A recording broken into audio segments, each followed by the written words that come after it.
think you know the people around you.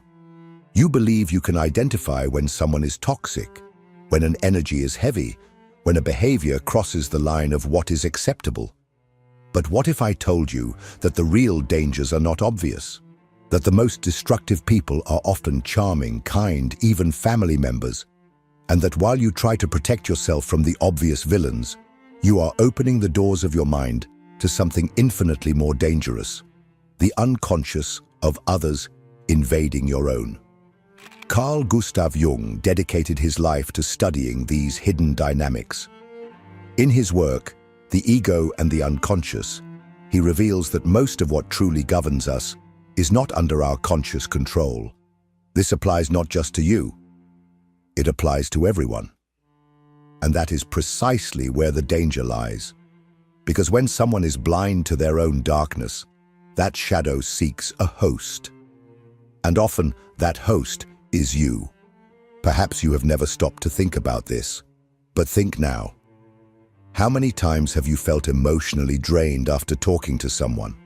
How many times have you been blamed for something you didn't do, or treated as the savior of a tragedy that wasn't even yours?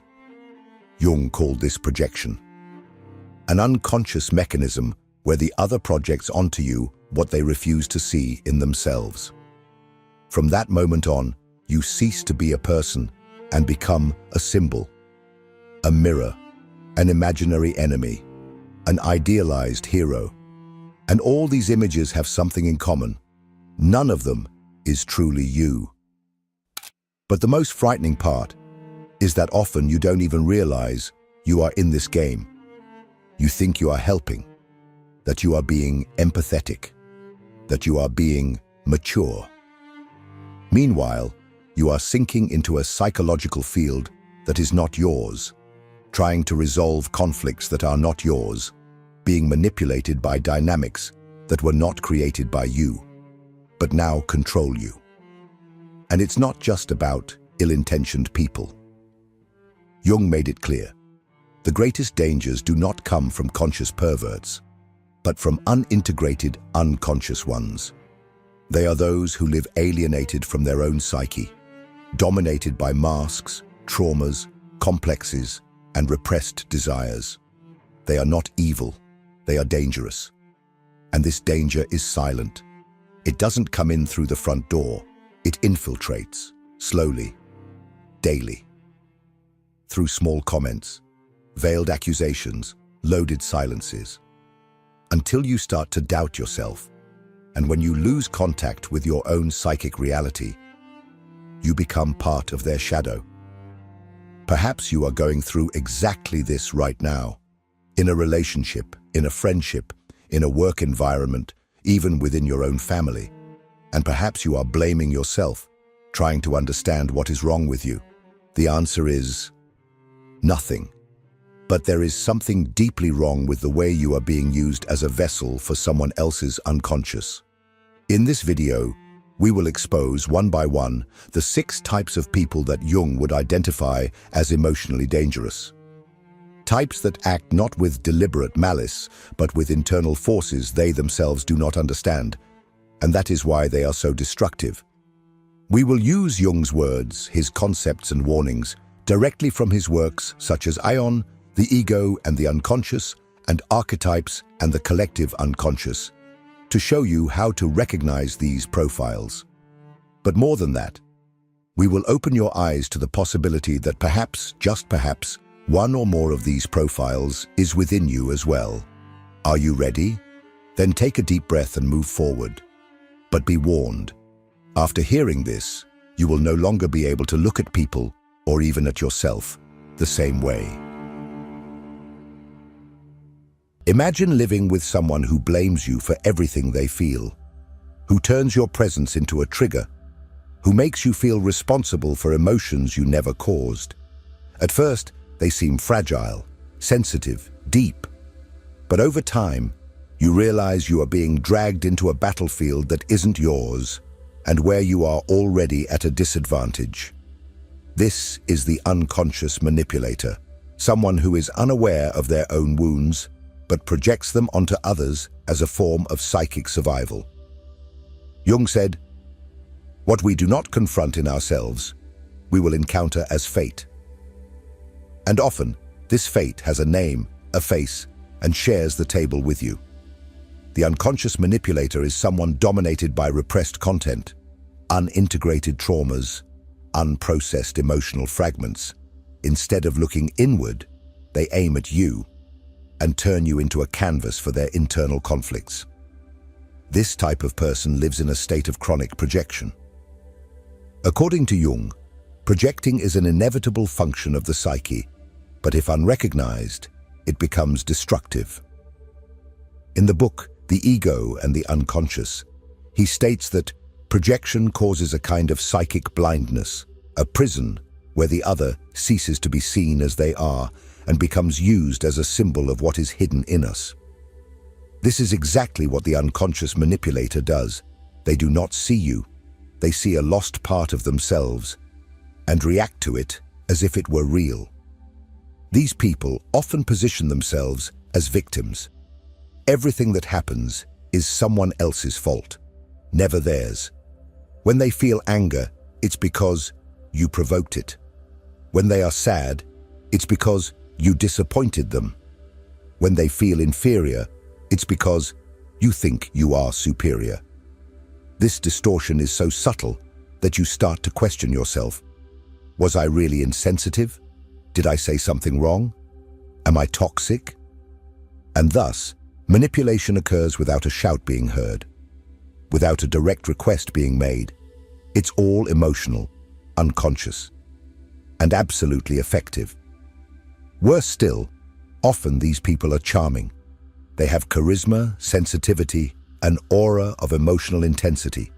This creates a trap, because you think you can help them, heal them, understand them better than others. But what you are doing, in practice, is sacrificing your psychic health, trying to rescue someone who refuses to dive into themselves.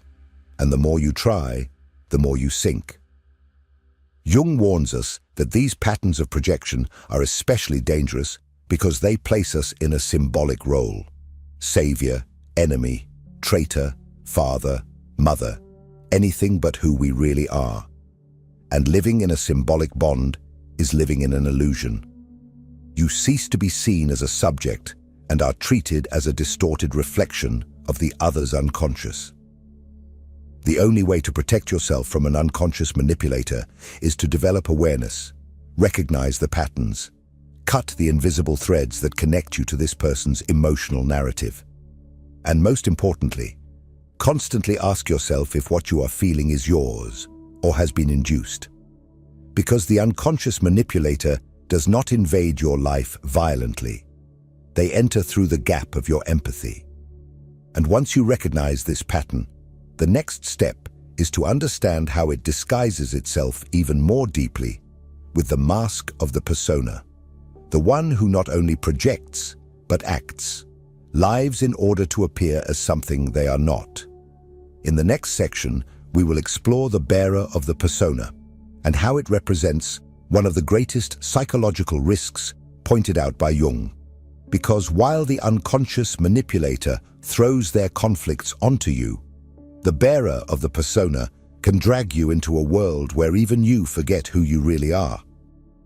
If this content is making sense to you, click the subscribe button and subscribe to the channel. Thank you for your support. Not all psychological danger comes from extreme behaviors. Sometimes, it comes from what seems too perfect, from the ever-ready smile, from the impeccable posture, from the flawless image. We live in an era of appearances where being is less important than seeming. And this, for Jung, was a serious problem, because when someone identifies too much with their own persona, the social mask we use to adapt to the world, they risk completely disconnecting from their essence. And those who live for the mask not only lose themselves, but also begin to distort everyone around them. In the book, The Ego and the Unconscious, Jung states that the persona is what someone is not, but what he and others think he is. In other words, an artificial construction, shaped by social, familial, and professional expectations. In itself, the persona is not a mistake. We all use it. It allows us to fulfill social roles, to be a doctor, teacher, brother, friend. The problem begins when someone believes they are only that, when the mask sticks to the face, and everything that is spontaneous, vulnerable, and authentic is locked in the basement of the psyche. The bearer of the persona is the master of functional superficiality. They say what others want to hear. They behave in the right way. They avoid conflicts at all costs. But behind the curtain of control, there is a soul in ruins. Because the more they sustain the image, the more they suffocate the self. And this repression, sooner or later, exacts its price. For those who live with this type of person, the impact is profound. You feel that something is wrong, but you can't say what. There is a lack of spontaneity, of truth, of depth in the interactions. Everything seems rehearsed, and worse, the bearer of the persona projects this demand for perfection onto you as well. They expect you to perform, to fit in, to collaborate with the theater. If you express something outside the script, an intense emotion, a doubt, a pain, they retreat, become uncomfortable, shut down. Because everything that reminds them of what is repressed within becomes unbearable. Jung warned that this type of identification with the persona is one of the greatest threats to the process of individuation, the path of self-knowledge and integration of the unconscious. For him, the real danger begins when the individual is hypnotized by the role they play, believing they are what others see. And that is exactly where the risk lies. When someone lives only to be accepted, recognized, praised, they become a hostage to their own facade. And everything that is genuine dies suffocated behind the veneer. Living with someone like this can lead you to doubt your own spontaneity. You start to police yourself, to measure your words, to hide parts of yourself that don't fit the ideal narrative. Gradually, you also begin to wear a mask and don't even notice. Coexisting with a bearer of the persona is not just artificial, it is contagious. But there is something even darker than that, because when someone represses what they feel, think, and desire for too long, it doesn't disappear. It accumulates. It ferments in the unconscious until it transforms into shadow. And then we enter an even more dangerous territory, that of denied emotions that return with explosive force. In the next section, we will dive into the figure of the owner of the repressed shadow, the one who refuses to see their own dark side until it explodes. There is a type of person who lives controlled, polished, restrained, always correct, always moderate, always polite. But behind this veneer of balance lies a force about to break free. Because everything they consider wrong, ugly, or unacceptable is simply pushed down into the basement of the soul. It is not overcome, nor transformed. It is merely repressed. This is the essence of the owner of the repressed shadow, someone who tries to be light all the time until the darkness takes control. Carl Jung dedicated a good part of his work to understanding the shadow. In Ion, he states, "The shadow is everything that the individual refuses to recognize in themselves, and yet insists on manifesting in some way. We are not talking about something external. The shadow is not the evil of the world. It is not the other. It is not the enemy. The shadow is internal. It is the hatred you do not admit to feeling. It is the envy you rationalize. It is the sexuality you repress. It is the ambition you disguise as humility. Everything you reject in yourself does not disappear. It transforms into shadow. And as Jung taught, what you do not make conscious directs your life, and you call it destiny. The owner of the repressed shadow does not seem dangerous at first glance. On the contrary, often they are someone admired, disciplined, kind, helpful. But there is something strange. They do not tolerate weakness in others. They react poorly to spontaneity. They are bothered by intense emotions. They always seem charged, but never explode, until they do. And when that happens, it is devastating. This person lives in constant emotional vigilance. They do not allow themselves to feel, and for that reason, they condemn those who do. They do not allow themselves to err, and for that reason, they attack those who do. They become moralistic, demanding, controlling. But all of this is just an attempt to keep the unconscious under control. Jung was clear: the stronger the persona, the more repressed the shadow. And the more repressed the shadow, the more brutal its manifestation will be. You can identify this pattern in people who have disproportionate reactions, who explode over small things, who hold grudges for years, who sabotage relationships in a passive-aggressive manner. They are the famous, difficult people, whom no one understands why they are so bitter, so resentful, so critical. The answer lies in the shadow, unintegrated, unrecognized, unaccepted. And here is the most important point. The shadow is not just made of bad things. Jung made it clear that it also contains your denied potential, your repressed creativity, your hidden strength. But when the shadow is ignored, all of this turns into poison. And this poison contaminates the relationship, the environment, and especially those who are closest. Living with the owner of the repressed shadow is like living next to an emotional minefield.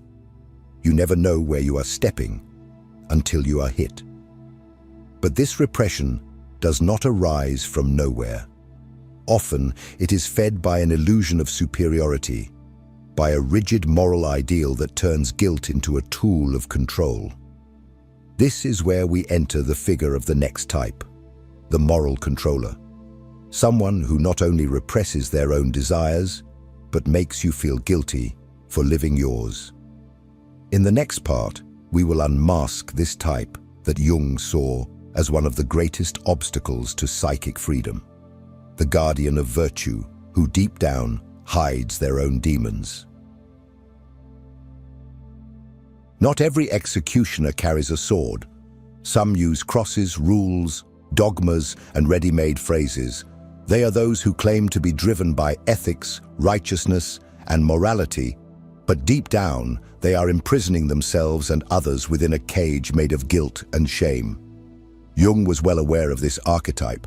For him, when morality is used as a facade, it becomes one of the most insidious forms of psychic repression. This is the case of the moral controller, someone who, instead of integrating their shadow, projects it onto the behavior of others and condemns them for what they do not accept in themselves. You have certainly met someone like this, people who frequently point fingers but never look inward, who position themselves as a reference for behavior, not because they truly are, but because they desperately need to maintain an image of moral superiority. According to Jung, the greater the repression, the more intense the need to project the shadow. And that is exactly what the moral controller does, transforms others into sinners, deviants, immoral, to avoid facing their own desires, impulses, and contradictions. The problem is that unlike a common emotional manipulator, the moral controller believes they are doing good.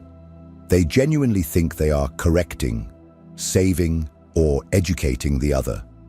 And this makes their influence even more toxic, because it is cloaked in authority, good intentions, and false spirituality. The criticism comes accompanied by phrases like, "It's for your own good," "You'll thank me later," or "Someone needs to tell you the truth." But this truth is not neutral. It is laden with projection. In the book Ion, Jung extensively discusses the figure of Christ and the Antichrist as archetypes of wholeness and dissociation. The moral controller believes they are embodying the light, but completely ignores their own darkness. They project evil onto others to maintain the illusion of purity within themselves. And this makes them blind, dangerous, unable to see the nuances of the human soul. If you live close to someone like this, you may start to feel constantly guilty, as if you are always wrong, even when you are just living. You feel watched, judged, diminished. And the most perverse thing is that, often, you internalize this judgment. You begin to repress parts of yourself that are natural, human, spontaneous, and mold yourself to an ideal that is not yours. The morality of the other becomes your prison. This dynamic is common in families, religions, and rigid environments where obedience is confused with virtue. Jung saw this pattern as a real threat to the process of individuation. For where there is excessive moralism, there is an absence of self-knowledge. The extreme moralist does not want truth, they want control. And when they cannot control the external world, they begin to control the internal world of those around them. But the moral controller is not the only one guided by unconscious forces. There is another type that is even more volatile, unstable, and unpredictable, the complexed. While the moralist represses and projects, the complexed individual is completely dominated by unconscious contents and reacts from them like an emotional puppet. In the next part, we will dive into this explosive territory where consciousness loses control and traumas take the wheel of the psyche. Prepare to encounter the type of person who can embrace you today and destroy you tomorrow, without even knowing why. If what you're hearing resonates with you, you'll find real value in my ebook, Beyond the Shadow. It breaks down Jung's core ideas and gives you tools to understand yourself more deeply. Link is in the pinned comment. Imagine living with someone who, at one moment, is sweet, affectionate, generous, and in the next moment, explodes in anger, shuts down in silence, or accuses you of something that never crossed your mind. A compliment turns into a demand. A joke becomes aggression. A gesture of affection is interpreted as a threat. No matter what you do, it seems you are always treading on unstable ground. This is the experience of those who live alongside a person dominated by unconscious complexes. The complexed. For Jung, complexes are autonomous nuclei of emotion and memory that reside in the unconscious and can take control of consciousness at any moment. They are like fragmented personalities within us, created by traumas, psychic wounds, and unresolved experiences. In the book, Psychological Types, and also in The Ego and the Unconscious, Jung describes how these complexes can directly interfere with an individual's behavior, causing them to react not to the present, but to echoes of the past. A simple comment connects unconsciously to an old abandonment, rejection, or humiliation, and those nearby pay the price. The complexed person does not realize they are being guided by these internal forces. When they react with fury, extreme sadness, or exaggerated resentment, they believe they are being rational. But they are not. They are reliving undigested emotions. And the problem is that this does not happen consistently. It occurs in lapses. There are emotional explosions interspersed with moments of lucidity, affection, or regret. This makes the bond with such a person even more confusing and addictive. You start to think, they are not always like this. Sometimes they are wonderful. And that is exactly what keeps you hooked. Because there are moments of genuine connection, of true affection. But these moments are followed by unpredictable ruptures, where you find yourself in the midst of an emotional storm that you do not understand. And, in an attempt to restore harmony, you mold yourself, adapt, shrink. You start to avoid certain topics, measure your words, walk on eggshells, all to avoid waking the monster that sleeps within the other person. But here is the brutal truth. That monster is not awakened by you. It is always there, latent, hungry, waiting for any trigger to emerge. And when it does emerge, it consumes everything around it. For Jung, unrecognized complexes end up colonizing the psyche. They speak for you, feel for you, act for you. And in the case of the complexed person, this takeover happens frequently. They may be dominated by a complex of inferiority, martyrdom, abandonment, persecution, each with its narratives, its emotions, its demands. And the more you try to maintain peace, the more you feed the illusion that it is possible to control the uncontrollable. Being close to someone like this is to live in constant alert.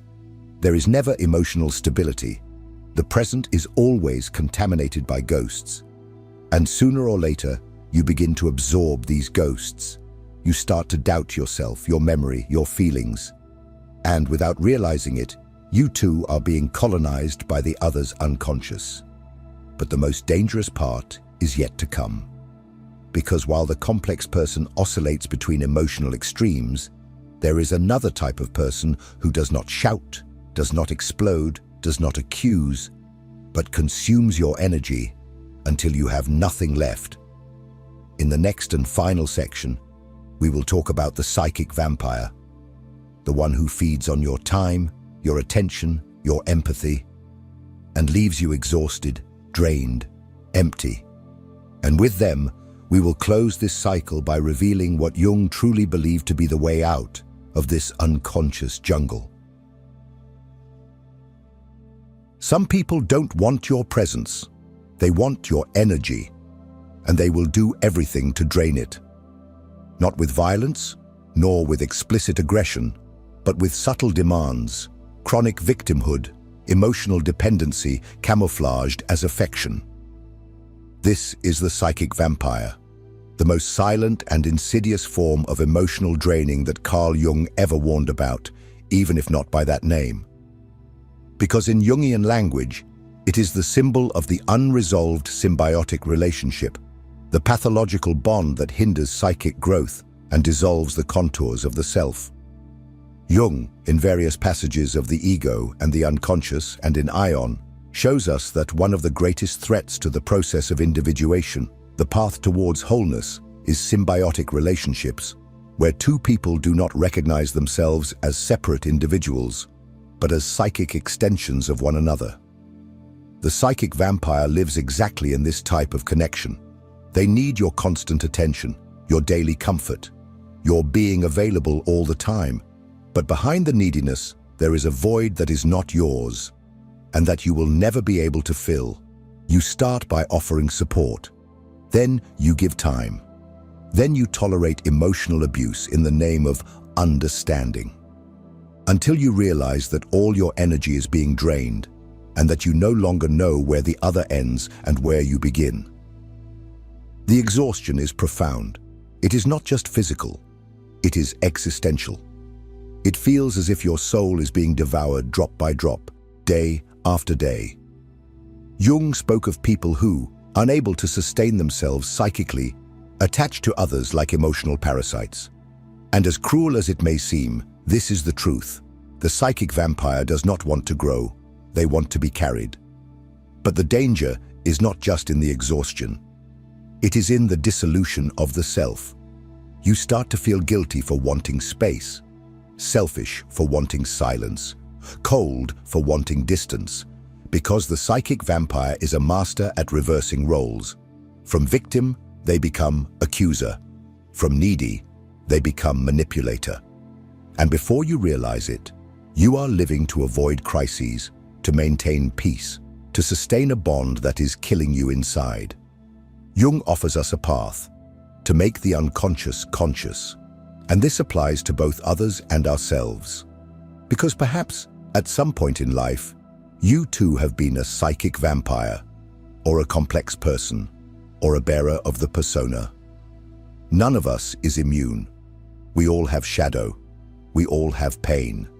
The difference lies in who has the courage to look within, and who chooses to project that weight onto others. This video was a mirror, a dive into the dynamics that bind us, hurt us, and keep us unconscious. If you've made it this far, it means you are ready to see, to name, to break free. And this is the first and most powerful form of freedom. It is not about blaming others, but about stepping out of the hostage position, about reclaiming sovereignty over your own psyche. Now, I want you to participate. Leave in the comments. Which of these profiles have you faced? And which do you honestly perceive within yourself? Your comment could be the beginning of awareness, yours and of those who read it. And before you go, an important notice. The next video is also essential. It will take you even deeper into this journey of self-knowledge. So keep watching. You need to see. Because the more light we shed on the unconscious, the less it controls us. See you there.